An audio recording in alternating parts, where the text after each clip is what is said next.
Excellency Mr. Donald Trump, and President of the Socialist Republic of Vietnam, His Excellency Mr. Trần Đại Quang.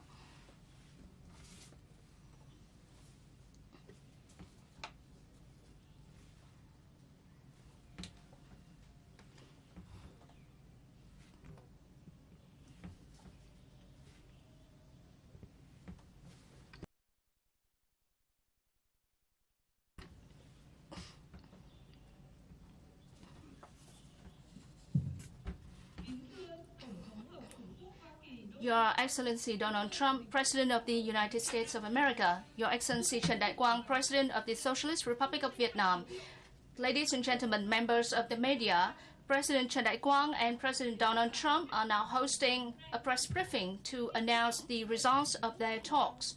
And may I now invite His Excellency President Trần Đại Quang to deliver his remarks. Your Excellency Donald Trump, President of the United States of America, ladies and gentlemen, members of the media, President Trump and I have had fruitful talks about the bilateral relations and regional and international issues of mutual interest.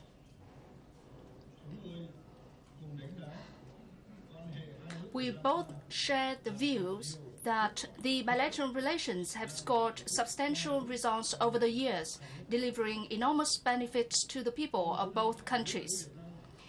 During President Trump's state visit to Vietnam, Vietnam and the United States issued a joint statement pledging to further deepen the Vietnam-United States Comprehensive Partnership on the basis of mutual respect for each other's independence, sovereignty, territorial integrity, and political systems.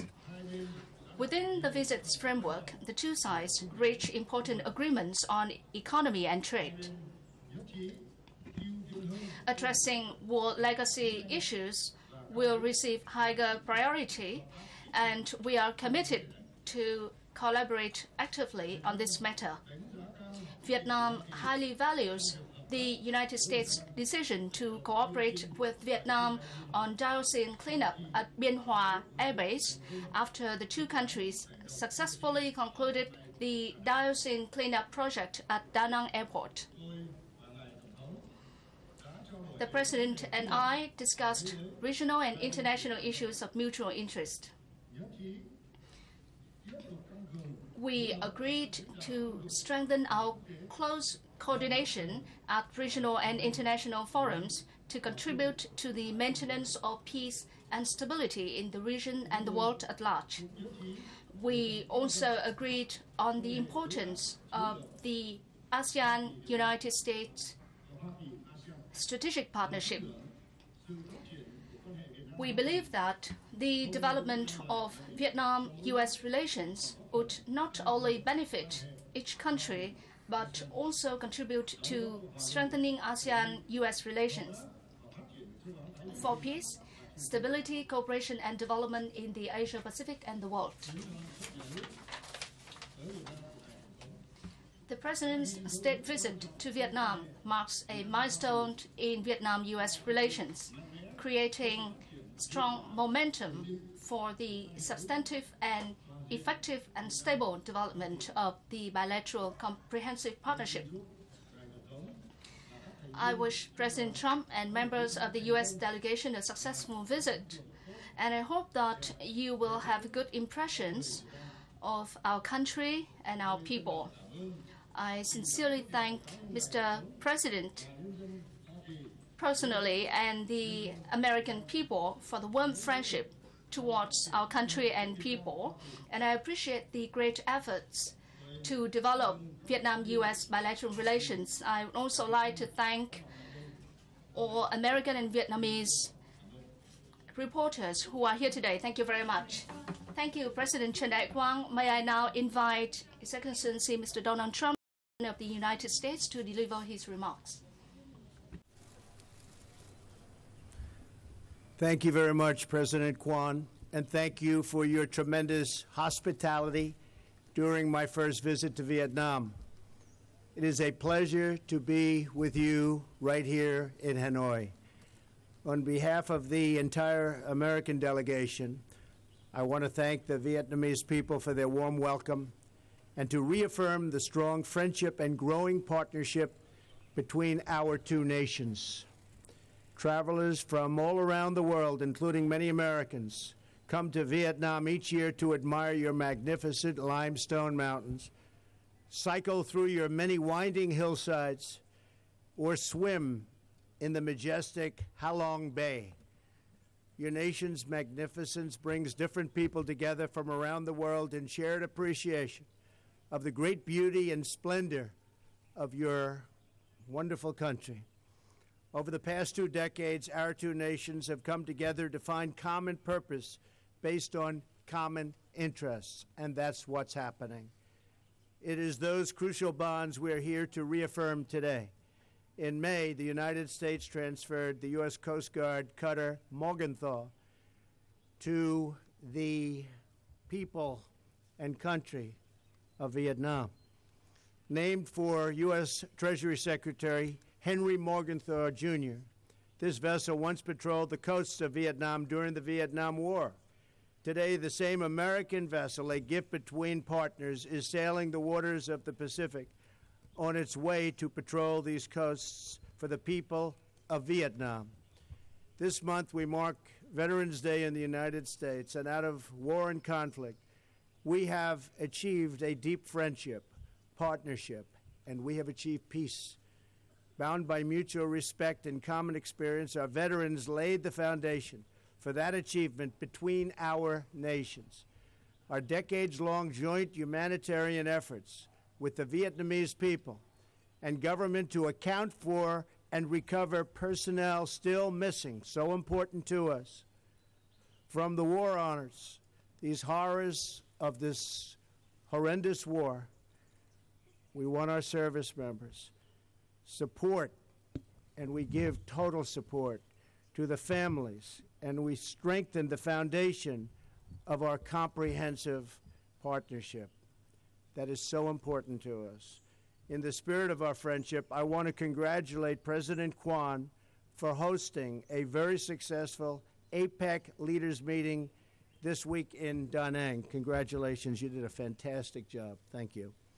As I stated in my address to the APEC CEO Summit on Friday, the United States is committed to a free and open Indo-Pacific where strong, independent nations respect each other's sovereignty, uphold the rule of law, and advance responsible commerce. We want our partners in the Indo-Pacific to be proud and self-reliant, not proxies or satellites. We look forward to achieving a bilateral trade agreement with partners who abide by the principles of fair and reciprocal trade. Two very important words, fair and reciprocal. It hasn't been that way for the United States, almost at all. And we're changing that, and we're changing it rapidly. For trade to work, all countries must play by the rules. I am encouraged that Vietnam has recently become the fastest growing export market to the United States. Mr. President, I applaud your efforts to implement economic reforms and increase Vietnam's trade and investment in all directions. The United States is enthusiastic about reforms that promote economic prosperity for all Vietnamese citizens as we look to your growing middle class as a key market for American goods and services. We just had a great discussion about American goods and services coming in to Vietnam. Two-way street. I am confident that American energy, agriculture, financial services, aviation, digital commerce, and defense products are able to meet all of your many commercial needs, and in fact, not only meet them, but what we do is better than anybody else. Moving forward, I welcome Vietnam's commitment to eliminating trade barriers for U.S. agricultural products. It's very important. We must ensure that American farmers and all American companies, especially those in digital services and e-commerce, can compete on a level playing field. And we look forward to working with you to combat predatory and unfair trade practices in the region. On security issues, we continue to work with our Vietnamese partners and with partners across the region on a range of challenges, including maritime security, counterterrorism, human and drug trafficking, cybercrime, and disease prevention. Later today, I will travel to the Philippines, where I will discuss many of these issues at the U.S.-ASEAN Summit and the East Asia Summit. The ASEAN Summit is going to be something I think very, very special. I look forward to attending. We will also discuss the growing threat from North Korea. As I said in my speech to the Republic of Korea's National Assembly, all responsible nations must act now to ensure that North Korea's rogue regime stops threatening the world with unthinkable loss of life. Safety and security are goals that should unite all civilized nations. We want progress, not provocation. I mean, we have been provoked. The world has been provoked. We don't want that. We want stability, not chaos. And we want peace, not war. Mr. President, thank you for being such a gracious host during my time right here in Vietnam. I toured areas of Vietnam, and it is magnificent what's happening. Over the past 2 decades, our nations have continued to grow closer in advancing our shared interests. The history of our 2 nations reveals the possibilities for peace and progress in our world. Moving forward as partners, we will achieve great prosperity and success for the American people and for the Vietnamese people. I thank you very much. Thank you. Xin trân trọng cảm ơn. Thank you very much, President Donald Trump. And now the floor is open to your questions.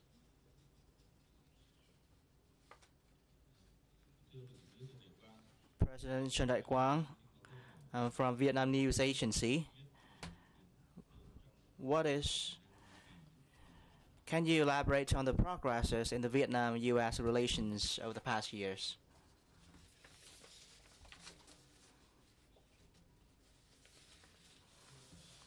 Well, dear reporters, over the past years, the Vietnam-U.S. relations have made very strong progress in all areas, from politics, diplomacy, economy, trade, science and technology, health, humanitarian areas, and people-to-people exchange, and in particular, high-level contacts, meetings, and exchange of delegations on the basis of the comprehensive partnership have produced substantive and meaningful results.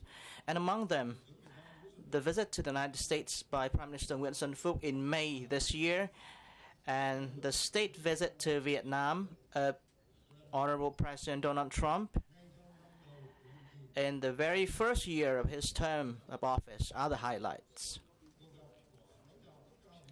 Meetings between leaders of Vietnam and the President during his visit are very useful, and the meetings give us the opportunity to understand each other better and to work together on areas of mutual interest.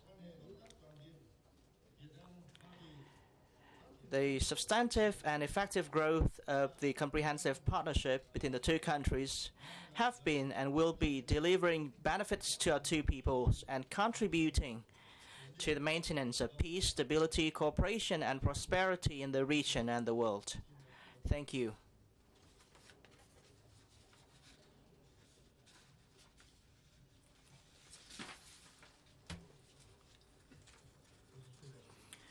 I'm from VTV and have another question for President Trần Đại Quang. Can you please provide your assessment of the future outlook of the Vietnam-U.S. relationship? Thank you for your question.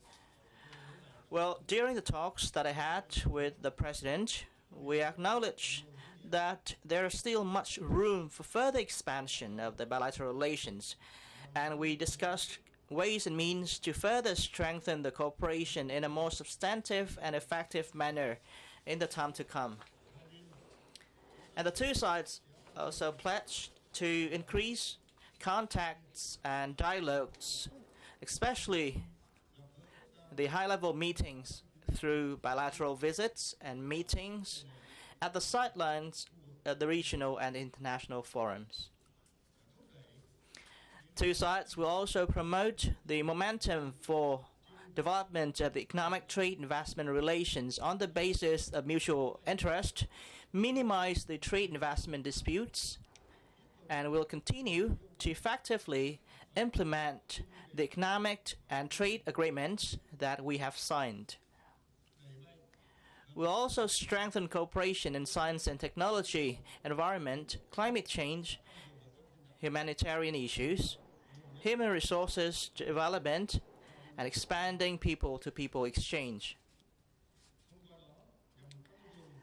For the enhanced comprehensive partnership in the interest of the two peoples and for the benefit of peace, stability, cooperation, and development in the region and the world. Thank you. Well, thank you,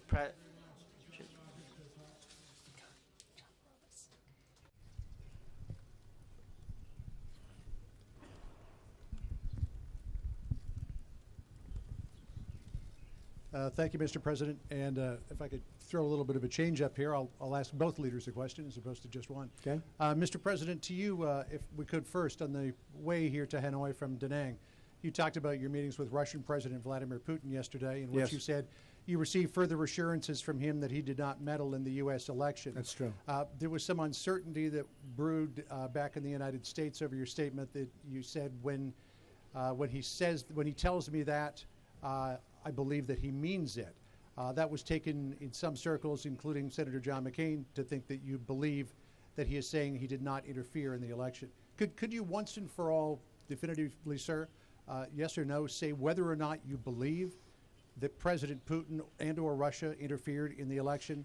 What I said there, I'm surprised that there's any conflict on this. What I said there is that I believe he believes that, and that's very important for somebody to believe. I believe that he feels that he and Russia did not meddle in the election.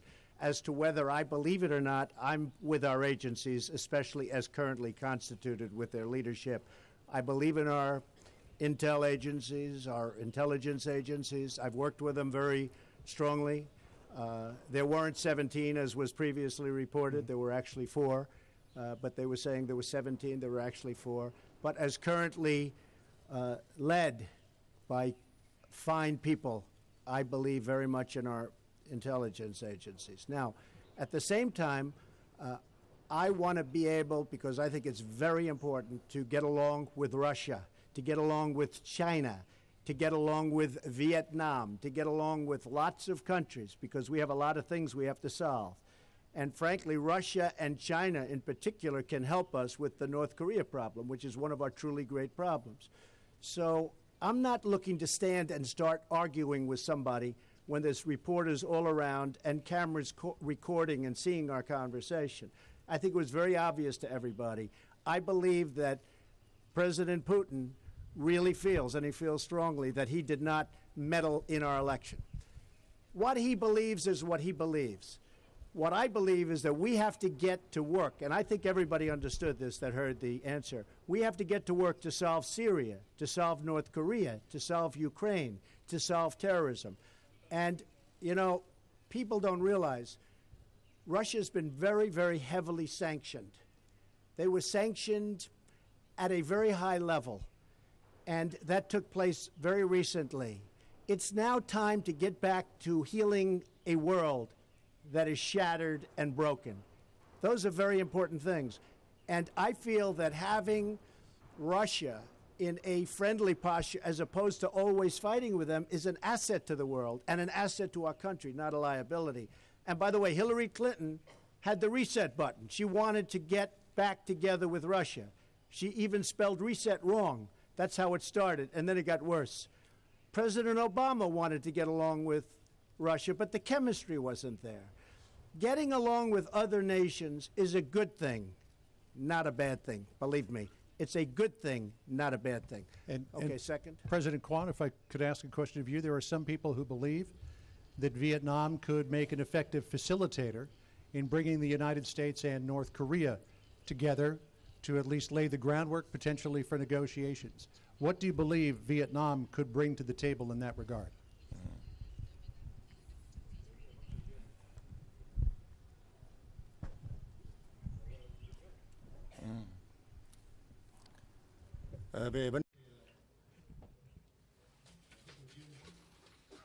On North Korea issue, Vietnam is committed to seriously observing all the relevant resolution of the UNSC, and we support the denuclearization of the Korean Peninsula, and we'll do our utmost and do whatever we can to contribute to the denuclearization of the Korean Peninsula. Thank you.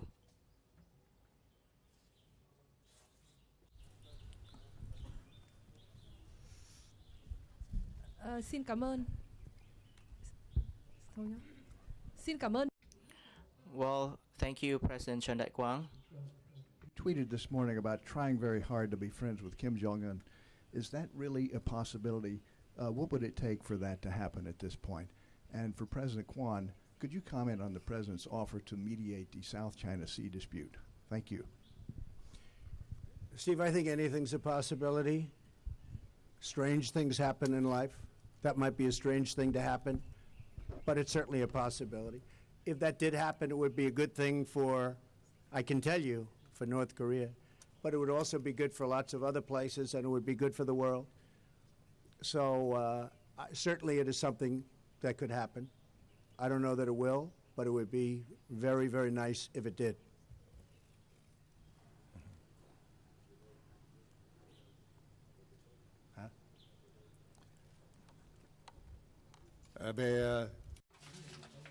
With regard to the South China Sea issue, I have shared my thoughts with President Donald Trump on the recent developments in this area, and it is our policy to settle disputes in the South China Sea through peaceful negotiations and with respect for diplomatic and legal process in accordance with international law, including the 1982 UN Convention on the Law of the Sea. Thank you very much. Thank you, President Trần Đại Quang and President Donald Trump. We have come to the end of the press briefing today. Thank you all very much for your participation.